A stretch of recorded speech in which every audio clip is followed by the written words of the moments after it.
దేవుడు మిమ్మును మీ కుటుంబాలను సమృద్ధిగా దీవించునుగాక, మీకు సమాధానము కలుగునుగాక.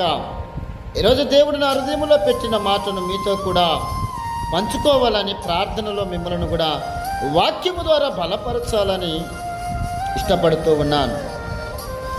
కొలసీలకు రాసిన పత్రిక 4వ అధ్యాయం 12-13 అపోస్తలుడైన పౌలు గారి ఎపఫ్రా గురించి చెబుతూ ఒక అద్భుతమైన మాట అంటున్నారండి. 12-13 వచనంలో చూసినట్లయితే ఎపఫ్రా గురించి సాక్ష్యం ఇస్తూ ఉన్నారు. వాస్తవమే, ఈరోజు నీవు నేను కూడా అలాంటి సాక్ష్యాన్ని పొందుకోవాలి. ఒక సంఘ కాపరిగా, ఒక కుటుంబపు యజమానుడుగా ఈ యొక్క అనుభవాన్ని మనం కలిగి ఉండాలి. ఎపఫ్రా అంటే ఉత్సాహమైన వాడని పేరుకు అర్థం.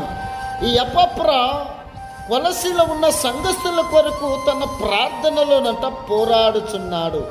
అపోస్తుడైన పౌలు గారు ఎంత చక్కగా ఆయన గురించి చెప్తున్నాడంటే, తన ప్రార్థనలో ఆయన పోరాడుతున్నాడంటే, అంతేకాదు అతడు నమ్మకమైన వాడని వాక్యంలో మనము చూస్తూ ఉన్నాం.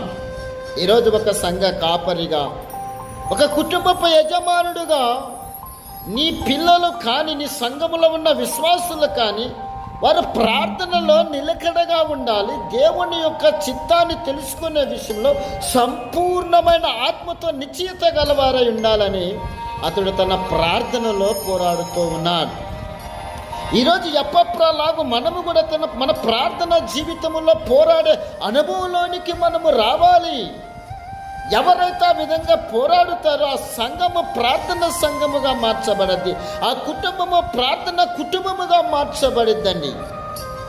అందుకని మనం చూసినట్లయితే అపోస్తుడైన పౌలు గారు తన ప్రియ కుమారుడు తిమోతికి చెబుతూ ఉన్నాడు, తిమోతి, నేను వెడలిపోయే కాలము సమీపముగా ఉన్నది. నేను ఈ లోకములో నా సేవ చేసేంత వరకు మంచి పోరాటము పోరాడినాను, నా పరుగు కడముట్టించినానని తిమోతితో చెబుతూ ఉన్నట్లు మనము చూస్తూ ఉన్నాం. అంతేకాదండి, బైబిల్ లేఖనములో మనం చూసినట్లయితే మనము పోరాడున్నది శరీరులతో కాదు, కానీ శరీరులతో కాదు, మరి ఎవరితో పోరాడుతున్నాము? లోకములో ఉన్న ప్రస్తుతపు అంధకార సంబంధమైన లోకనాథులతోనూ, దురాత్మ సమూహముతో, ఆకాశ మండలంలో ఉన్న వారితోనూ, ప్రధానులతోనూ, అధికారులతోనూ మనము పోరాడుతూ ఉన్నామంట. మన యుద్ధోపకరణాలు శరీర సంబంధమైనవి కావు, మన యొక్క యుద్ధోపకరణాలు ఆత్మ సంబంధమైనవి కనుక ఆత్మలో మనం ప్రార్థన చేయాలి, ప్రార్థనలో పోరాడగలగాలి, ప్రయాసపడాలి. 13వ వచనంలో చూసినట్లయితే కింద అద్భుతమైన మాటలు ఉంటాయి. ఎవరి కొరకు ఆయన ప్రయాస